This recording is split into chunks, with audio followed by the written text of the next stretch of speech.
네, 예배 가운데 나오신 우리 모든 성도님들 가운데 하나님께 주시는 놀라운 은혜와 평강이 날마다 함께 하시기를 주님의 이름으로 축복합니다. 네, 오늘부터는 사도신경의 내용을 한 문장 한 문장씩 자세히 살피려고 하는데요. 우리의 믿음을 하나하나 꼼꼼하게 세세하게 점검하고 살핀다는 마음으로 말씀을 나누면 좋을 것 같습니다. 사도신경의 내용을 이렇게 겉으로 가볍게 살펴보면 너무나 당연한 내용이고 다 이미 알고 있는 것처럼 그런 내용처럼 보이지만 그렇지가 않습니다. 지난 시간에도 살펴보았던 것처럼 이 사도신경의 고백들은 성경 전체에 나타난 하나님을 아주 함축적으로 담은 엑기스 중에 엑기스라고 할 수 있기 때문에 그 고백 하나하나가 얼마나 귀한지 모릅니다. 이 귀한 믿음의 고백들을 우리가 마음 깊이 새김으로써 하나님이 기뻐하시는 아름다운 열매를 맺는 바른 신앙의 사람들로 세워져 나가시기를 주님의 이름으로 축복합니다. 자, 사도신경의 첫 번째 문장은 무엇이죠? 다 같이 한번 읽어보겠습니다. 나는 전능하신 아버지 하나님 천지의 창조주를 믿습니다. 아멘. 자, 이 한 문장 안에도 굉장히 많은 의미들이 포함되어 있는데요. 오늘은 그 중에 하나님의 전능하심과 아버지 되심에 대해서, 또 다음 주일에는 천지를 지으신 창조주에 대해서 우리가 함께 살펴보고자 합니다. 자, 우리 성도님들은 하나님의 전능하심을 믿고 계십니까? 네. 그렇다면 전능하다는 게 무슨 의미일까요? 우리가 보통 하나님에 대해서 표현할 때 전지전능하시고 무소부재하시다 이런 말을 자주 하는데, 전지전능이란 모든 걸 다 알고 계시고 또 모든 것을 다 하실 수 있다, 이런 의미고, 무소부재라는 것은 없는 곳이 없이 모든 곳에 어디에나 계시는 분이시다, 이런 의미인데, 사실 이것은 하나님의 가장 기본적인 속성이라고 할 수 있습니다. 우리가 하나님에 대해서 어렴풋하게만 생각을 해봐도 인간이라는 존재와는 좀 차원이 다른 어떤 특별하고 엄청난 차별점이 있어야 하지 않겠습니까? 그래서 보통 인간들은 신적 존재에 대해서 생각할 때 모든 것이 가능한 엄청난 힘, 전능함을 갖춘 존재, 또 인간과 같은 육체적인 어떤 한계를 벗어나서 언제 어디서라도 존재할 수 있는 그런 무소부재함을 생각했었죠. 성경에서도 이런 하나님의 특성을 많은 곳에서 기록하고 있습니다. 오늘 우리가 함께 읽은 요한계시록의 본문이 어쩌면 가장 직접적인 표현 중에 하나라고 볼 수 있는데요. 다시 한번 읽어보겠습니다. 주 하나님이 이르시되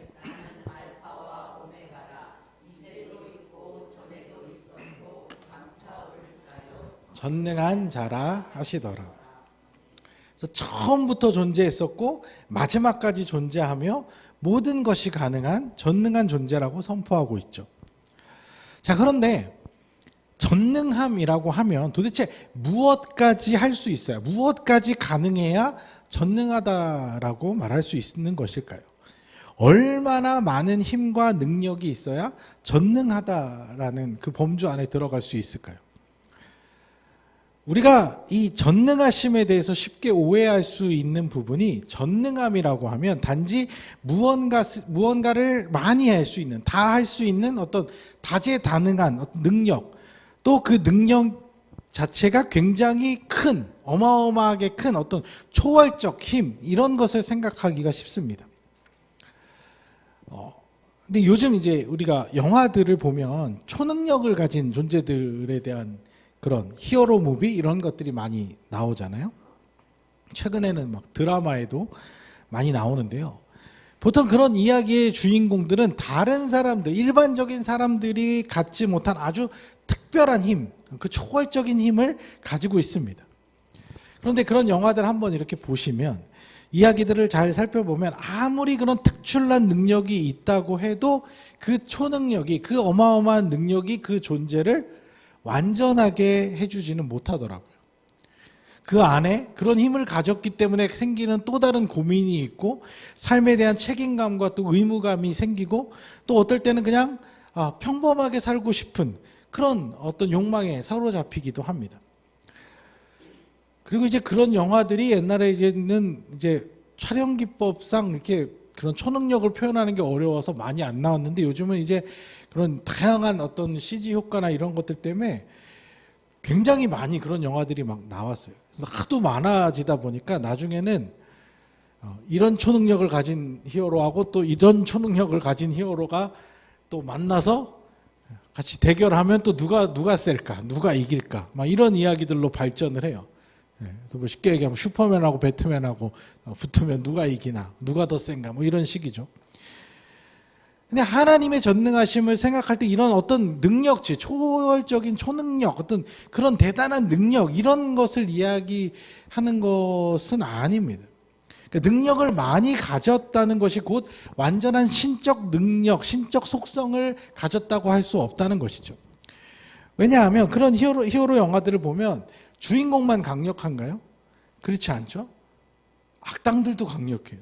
왜냐하면 그 주인공에 맞는 또 힘이 있어야 영화가 뭐 이야기가 될 거 아니에요. 그러니까 빌런들, 악당들도 막 어마어마한 능력을 가지고 있어요. 그런데 그 능력을 어떤 자신의 이념을 강요하기 위해서 또는 자신의 욕망을 채우기 위해서 사용하거나 다른 존재들을 강압하고 억압하는 이런 식으로 사용할 때 그는 슈퍼히어로가 되는 게 아니라 빌런이 되고 악당이 되죠. 그러니까 강한 힘 자체가 그들에게 어떤 특별한 힘을 부여하는 것이 아니라 그 힘을 또 얼마나 정의롭게 바르게 균형 있게 사용하는가의 여부도 그 존재의 특별함을 결정지을 수 있다는 것이죠. 그러니까 모든 것을 다 할 수 있는 능력만 가지고 그 능력을 과시하는 것으로 하나님의 하나님 되심을 바르게 설명할 수가 없다는 것입니다. 그리고 또 다른 측면에서 한 가지 생각해 볼 것은 그럼 이 커다란 어떤 능력을 가지고 있다고 했을 때 어떤 의지로 사용하는가의 문제가 있습니다. 그래서 역시 이런 히어로 영화들을 보면 과거에는 어떤 막 물리적인 힘이 강력한 슈퍼 히어로들이었어요. 그래서 빌딩 하나를 막 통째로 들어올릴 정도의 막 그런 힘은 기본으로 갖고 있는. 자, 그런데 막 그런 히어로 영화들이 발전하다 보니까 나중에 어떤 히어로들이 나오냐면 다른 존재의 머릿속에 들어가서 그 존재를 지배하고 그 사람 막 부리고 하는. 그러니까 막 슈퍼맨 같은 초능력이 있어도 그 머릿속에 들어가서 그 강력한 존재를 내가 내 마음대로 막 조정하는 이런 막 그 빌런들, 이런 어떤 히어로들도 나와요. 누가 더 센 거죠? 강력한 물리적 능력과 강력한 정신적 능력, 누가 더 강하다고 할 수 있을까요? 그러니까 이렇게 생각해 볼 수 있는 거죠. 아무리 강력한 힘을 가진 신적 존재라 한들 그 힘을, 그 능력을 자발적 의지대로 사용하지 못한다면 과연 그런 신이 무슨 신이겠는가 하는 의문이 생긴다는 것이죠. 그 신을 어떤 다른 존재가 설득하고 조종할 수 있는 존재가 있다면 그 존재가 더 강력한 것 아닌가, 이런 의문들이 생기는 거죠. 그러니까 하나님의 전능하심이라는 것은 단순히 많은 능력치를 가진 것만으로 다 설명할 수가 없다는 것입니다. 물론 우리 하나님은 모든 것을 다 하실 수 있는 능력이 있으십니다. 하지만 우리가 그 하나님을 위대하다라고 고백할 때 하나님이 단지 그런 많은 능력치를 대단히 무한대로 가지고 있기 때문에 우리가 그를 예배하고 숭배하고 그의 능력 앞에 굴복하는 것이 아니라는 것이죠. 그런 완전한 능력도 가지고 계시지만 더 중요한 것은 그 능력을 자신의 온전한 의지대로 바르게 공의롭게 선하게 사용하실 수 있는 능력도 함께 가지고 있기 때문에 우리가 하나님을 전능하신 위대하신 완전하신 하나님으로 믿고 고백할 수 있는 것입니다. 조금 정리된 표현으로 하자면 그 어떤 것에도 강제당하지 않고 자신의 뜻을 행할 수 있는 절대적 자유까지 보장되어야 진짜 전능하다고 말할 수 있다는 것이죠. 사무엘하 7장 21절 함께 읽어보겠습니다. 주의 말씀으로 말미암아 주의 뜻대로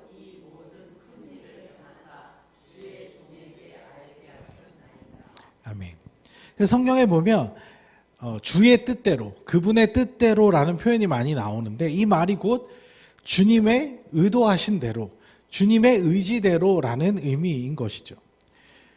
그러니까 하나님께서 우리 기도를 들어주시잖아요. 근데 우리 기도를 들어주시는 것도 큰 틀 안에서는 하나님의 의지에 반하지 않기 때문에 그 일들을 우리에게 허락해 주시는 것이지, 애초에 하나님의 뜻과 반하는 것을 우리가 구했을 때 결코 그 기도를 들어주실 수가 없는 것이죠.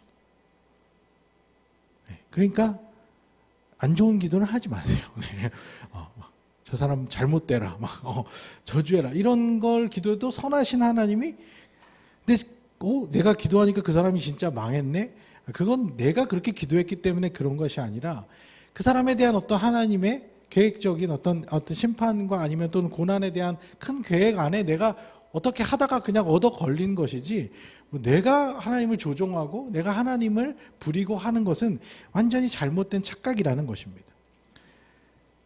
그것은 하나님이 기도를 들어주실 능력이 없어서 못 들어주시는 것이 아니라 스스로의 뜻과 의지에 따라 모든 것들을 선택하고 결정하실 수 있는 주권적 결정권을 가지고 있기 때문에 그렇게 하시는 것입니다.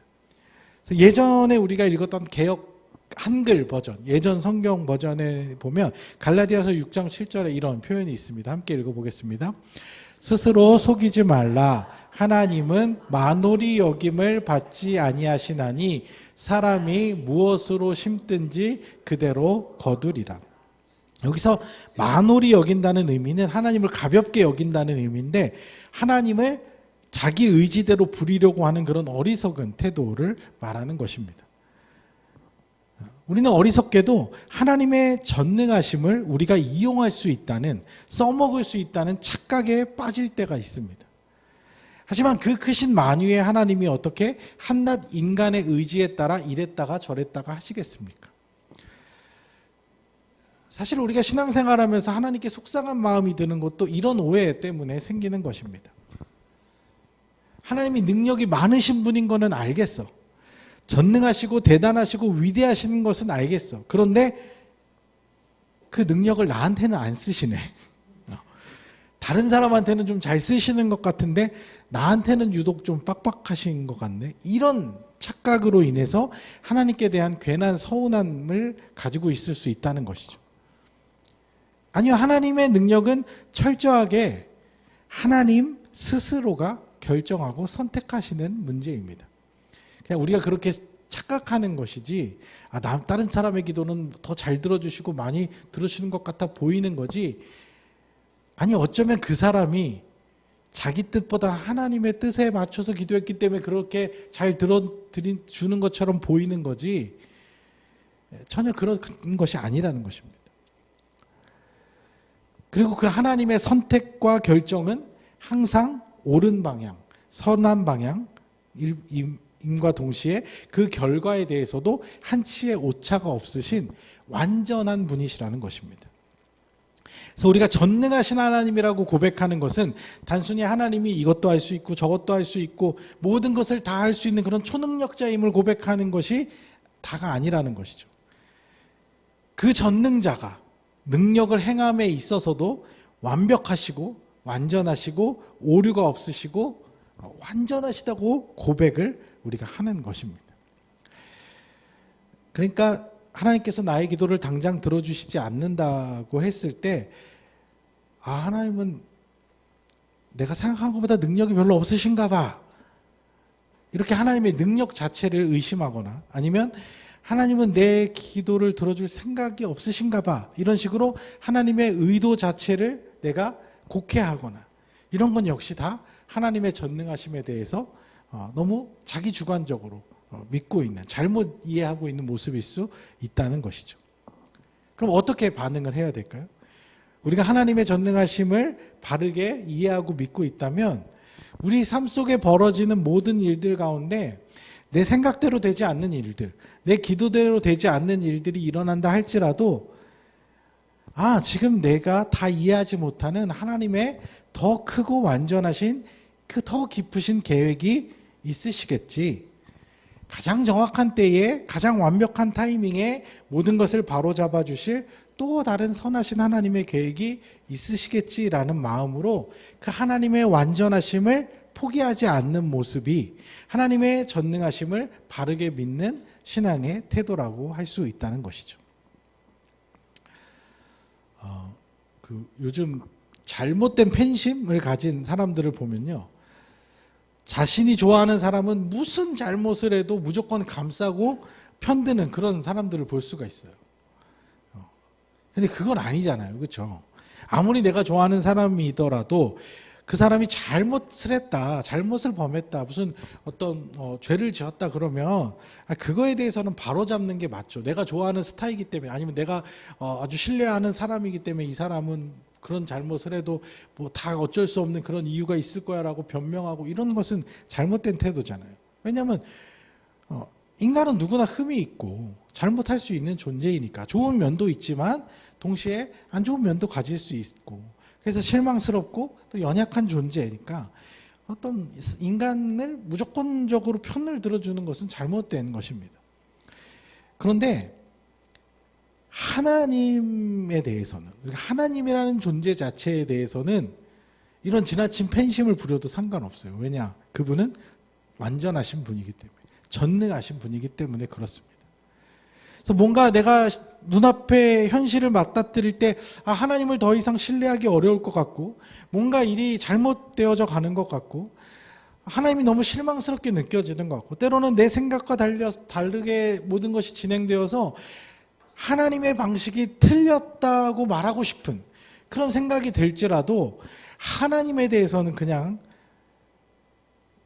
그래도 하나님이 옳으실 거야, 그래도 하나님이 맞으실 거야, 이런 팬심을 가져도 된다는 거예요. 왜요? 정말 하나님 그런 존재시니까, 그런 완벽한 존재시니까. 하나님은 완전하신 분, 전능하신 분, 완벽하신 분이지, 분명한 하나님께서 바로 잡아주실 거야. 반드시 하나님이 가장 선한 길로 우리를 인도해 주실 거야. 이런 신뢰와 믿음을 바탕으로 하나님을 끝까지 붙잡을 수 있는 모습이 바로 전능하신 하나님을 바르게 믿고 있는 태도가 될 수 있다는 것입니다. 전능하신 하나님에 대한 이런 바른 이해를 가지고 온전히 그분 한 분만 끝까지 신뢰하고 바라보고 나아가시는 우리 모든 성도님들 되시기를 주님의 이름으로 축복합니다. 자, 그런데 우리가 전능하신 하나님에 대해서 이렇게만 믿는다고 하면, 굉장히 이제 팩트를 이제 얘기했지만, 그래도 우리가 인간적인 입장에서 생각하면 좀 아쉽죠. 하나님 전능하심이 나랑 별로 상관없다고 그러면 좀 또 아쉬운 마음도 있잖아요. 모든 것을 다 가능케 하실 만한 완전한 능력이 있으신 분인 건 알겠는데, 그 전능하심이 나와는 정말 완전 별개의 문제, 상관없는 이야기처럼 느껴지면 조금 섭섭한 마음이 드는 것도 사실입니다. 그래서 그 다음 이어지는 고백이 참 중요한 것입니다. 어떤 고백이냐면, 그 완전한 전능자 하나님이 나와 어떤 관계이냐, 바로 나의 아버지, 나의 보호자, 나라는 존재의 근원이 되신다는 고백입니다. 그 전능하신 하나님이 나랑 아무 상관이 없으면 얼마나 허망해요. 자, 하나님을 아버지라고 고백한다는 것, 여러분들 그것이 어떤 의미를 가지고 계십니까? 여러분들, 우리가 하나님을 아버지라고 언제 처음 불러보셨어요? 태어나자마자 그렇게 부르진 않으셨을 거고, 언젠가 그런 고백을 처음 했을 때가 있을 거 아닙니까? 어떤 마음가짐으로 그렇게 부르셨나요? 무슨 의미로 그렇게 부르시나요? 시편 2편 7절 말씀 같이 읽어보겠습니다. 내가 여호와의 명령을 전하노라. 너는 내 아들이라 오늘 내가 너를 낳았도다. 낳았도다. 낳았다는 것이 무슨 의미입니까?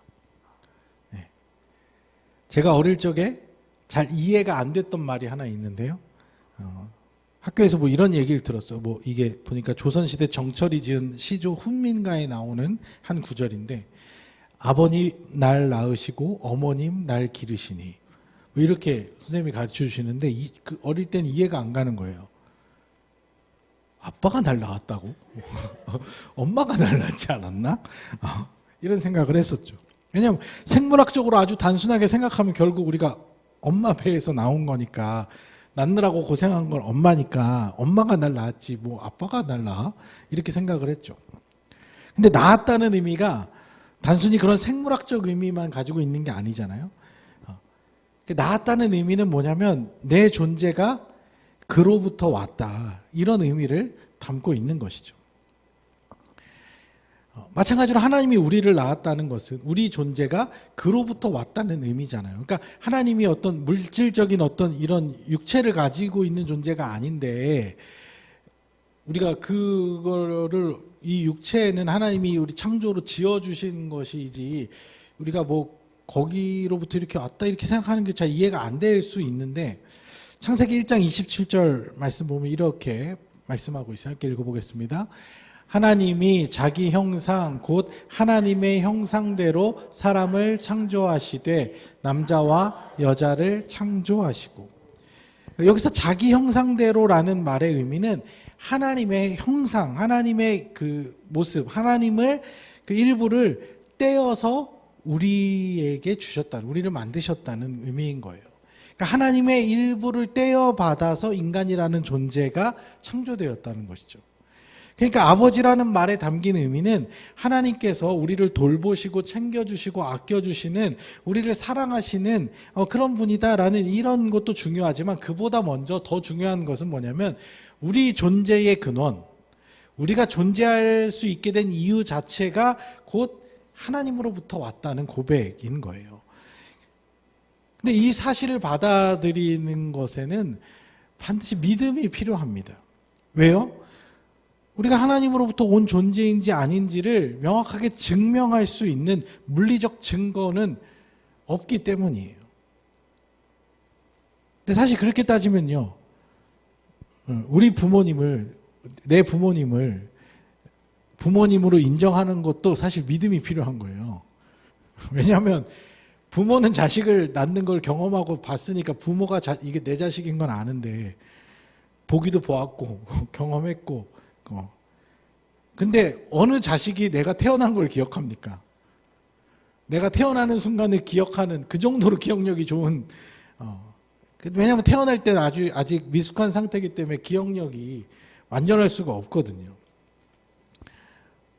그래서 예전에 부모님들이 장난으로 야 너 다리 밑에서 주웠어 이러면 순간적으로 설마 진짜인가 약간 이런 생각이 들기도 하잖아요. 그 사춘기 시절 지나다 보면 혹시 온 세상이 나를 속이고 있는 것은 아닌가 이런 괜한 고민이 들 수도 있죠. 그러니까 부모가 나를 길러주고 먹여주고 놀아주고 돌봐주니까 그러니까 자식 입장에서는 내 부모겠지, 내 부모일 거야 라고 생각하지만 사실 그건 따지고 보면은 낫지 않은 부모도 그건 충분히 마음만 먹으면 어느 정도 할 수 있는 부분 아닙니까? 그거보다 더 확실한 것은 우리 부모가 나를 낳은 부모다라는 건 내가 그의 DNA를 이어받아서 그 몸의 유전자를 받아서 그 몸에서부터 온 그 존재로부터 그 생명으로부터 온 유일한 존재다 이런 명확성이 바탕이 될 때 정말 그 핏줄로 이어지는 그 끈끈한 관계가 이어지는 것처럼 그런 하나됨의 관계 뗄래야 뗄 수 없는 관계가 되는 것처럼 하나님과 우리의 관계도 마찬가지로 그렇게 우리가 창조되었고 그렇게 지음받았다는 것이죠. 이게 왜 중요하냐? 이 존재로부터 오는 근원적인 믿음이 없으면 조금 전에 살펴본 그 전능하신 하나님과 나와의 관계가 되게 피상적인 관계가 될 수밖에 없는 거예요. 하나님은 실수가 없으시고 완전하시고 결국에는 가장 선한 방법으로 모든 것을 바로잡으실 것인데 그 모든 완전하심 안에 나라는 존재가 포함될 수 있는지 없는지에 대한 확신이 생기지 않는다는 것이죠. 내가 그 전능한 존재와 아무런 상관없는 존재라고 한다면 하나님이 전능하시건 말건 나랑 무슨 상관입니까? 그 어마어마한 능력을 가지신 전능하신 하나님이 혹시 나를 미워하고 싫어하면 어떡해요? 그럼 난 완전히 망한 거 아닙니까? 우리가 할 수 있는 건 아무것도 없는 거 아닙니까?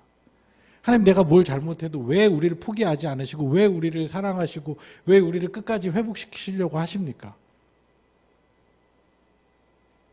우리가 하나님으로부터 온 존재이기 때문에 그냥 어디서 생겨난 존재가 아니라 하나님이 직접 만드셨기 때문에 하나님이 책임지셔야 하는 그런 존재이기 때문에 하나님 우리를 끝까지 붙드는 거 아니겠습니까? 우리가 그 하나님과 절대로 끊을 수 없는 이 확실한 관계성을 우리가 인정하고 믿고 받아들일 때 이 하나님에 대한 신뢰가 흔들리지 않을 수 있다는 거예요. 내가 하나님으로부터 온 존재이고 우리가 비록 죄로 인해 지금 이 깨어진 세상 속에 살고 있지만 우리의 원래 아버지 되신 우리의 존재의 근원이신 하나님께서 지금 이 모든 것을 바로잡고 있는 중이기 때문에 우리가 조금만 참고 기다리고 소망을 가지고 인내하면 하나님께서 마침내 전능하신 그의 능력으로 우리를 되찾을 것이라는, 그래서 정말 그 완전한 완벽한 하나님 나라에 우리가 다시 거하게 될 것이고 그 하나님과 평화와 사랑의 관계를 누리면서 영원한 축복의 삶을 살 것임을 우리가 믿을 수 있는 바탕이 거기로부터 온다는 것이죠. 그래서 우리 옆에 사람에게 이렇게 고백해 주면 좋을 것 같아요. 당신은 하나님으로부터 온 존재입니다. 네, 한번 얘기해 주세요. 우리는 하나님의 형상을 떼어받은 존재입니다. 곧 거룩하고 존귀한 하나님의 자녀인 것입니다. 그거 건너뛰고 그냥 내 육체적 부모로부터 그냥 생물학적으로 몸으로 이어진 그냥 육체적 존재라고만 인식한다면 사실 우리는 그 하나님의 형상을 떼어받지 않고 피조된 다른 동물들, 짐승들이랑 다를 것이 없는 거예요. 우리는 그렇게 우리의 부모님으로부터 육체는 부모님으로부터 이어받았지만 단지 육체로만 존재하는 자가 아닌 하나님의 형상을 떼어받은 하나님으로부터 온 존재, 그렇기 때문에 하나님의 거룩하심을 따라 살아가는 거룩한 영적 존재임을 믿고 받아들이는 것 또한 우리의 정체성을 형성하는 아주 중요한 믿음의 근거가 된다는 것이죠. 물론 이제 하나님이 우리를 돌봐주시고 지금 지켜주시고 우리를 보호해주시고 이것도 굉장히 아버지라고 부를 수 있는 굉장히 중요한 아버지라고 부를 수 있는 가장 중요한 이유 중에 하나겠지만 근데 그것만 붙잡고 살기에는 힘든 게 뭐냐면 우리가 세상 살다 보면 그게 갑자기 좀 믿어지지 않을 때가 있어요. 하나님이 나를 버리신 것 같이 느껴지는 순간도 있고 하나님이 나를 더 이상 돌보지 않는 것처럼 느껴지는 순간도 찾아올 때가 있어요. 그래서 하나님 더 이상 나에 대한 관심이 없는 것처럼 그렇게 느껴질 때가 있거든요. 그러면은 그 하나님이 날 보호해 주시고 돌봐 주시는 거야 그것만 믿고 있으면 그럼 그때 혼란이 오죠. 하나님, 난 이제 더 이상 하나님께 속할 수 없는 것인가? 아니요. 이거는 바꿀 수가 없는 거예요. 영원한 진리인 거예요. 우리는 하나님으로부터 창조된 하나님의 형상을 떼어받은 하나님의 자녀, 하나님의 아들이고 딸이라는 것이죠. 그런 우리 하나님이 더 이상 내 삶의 문제가 막 힘들어지고 삶이 어려워진다고 해서 하나님의 아버지 되심이 바뀌지 않는다는 것입니다. 나의 부모가 나를 잘 못 돌봐도 내 부모는 부모인 것처럼 나의 하나님 역시 온전히 나의 하나님이 되신다는 것, 나의 아버지가 되신다는 것이죠. 그것을 인정하고 받아들일 때 그 아버지와의 관계도 거기서부터 이제 발전이 될 수 있는 거예요. 사실 아버지와의 자녀의 관계성은요, 사람마다 다 다릅니다. 아버지와 아주 친밀한 관계를 맺고 있는 사람도 있고 때로는 어색하고 멋쩍은 관계를 맺는 사람도 있어요. 사랑은 하지만 정말 사랑한다고 한번 말하기 어색한 그런 관계도 있고 때로는 정말 자주 시간을 보내면서 애틋하게 관계를 맺고 있는 그 아버지와 자녀의 관계는 다양한 게 나타날 수 있어요. 마찬가지로 그리스도인들도 하나님과 어떤 관계를 가지고 있냐는 사실 그거는 우리한테 달린 문제예요. 우리가 하나님을 얼마나 더 친밀하게 관계를 맺어가느냐 아니면 조금 소원한 관계를 이어가느냐 그거는 그 이후의 문제예요. 근데 어떤 관계를 맺어가든 결국에는 우리가 하나님을 아버지로 인정하고 받아들이는 것이 먼저 내가 하나님으로부터 온 존재, 하나님의 형상을 떼어받은 존재라는 것을 먼저 인정하기 전까지는 그 관계가 뭐 나아갈 수도 없는 거죠, 더 이상. 기왕이면 하나님이랑 더 친해지시면 좋죠. 더 친밀하게 자주 시간을 가지고 기도하시고 말씀 보시면서 하나님과 친밀한 관계를 누려보도록 한번 힘써 보세요. 근데 그 전에 먼저 근본이 되는 건 하나님이 그 온 세상을 창조하시고 다스리시는 그 전능하신 하나님이 내 아버지다. 내 하나님이다. 이 고백이 시작되어야 그 관계가 시작될 수 있다는 것입니다. 믿어지지 않는 사람도 이게 믿어질 때 우리 신앙생활이 시작이 될 수 있는 거예요. 이게 그냥 교회를 왔다 갔다 하는 게 다가 아니라 이 믿음이 세워질 때 우리 신앙생활의 진짜 기쁨, 진짜 자유함을 느낄 수가 있는 것이죠. 우리는 하나님의 자녀입니다. 그냥 한 세상 왔다가 제멋대로 살다 가는 그런 인생이 아니에요. 하나님으로부터 온 존재예요. 하나님 나라의 소망을 두고 그 깨어진 세상을 하나님의 뜻대로 회복해 나갈 하나님의 아주 소중하고 고귀한 자녀들이라는 것이죠. 이런 영적 정체성을 여러분들 바르게 가지시고 전능하신 하나님이 우리의 아버지 되심을 기억하며 하나님의 자녀다운 삶으로 하나님을 기쁘시게 해드리는 우리 모든 성도님들의 삶이 되시기를 주님의 이름으로 축복합니다.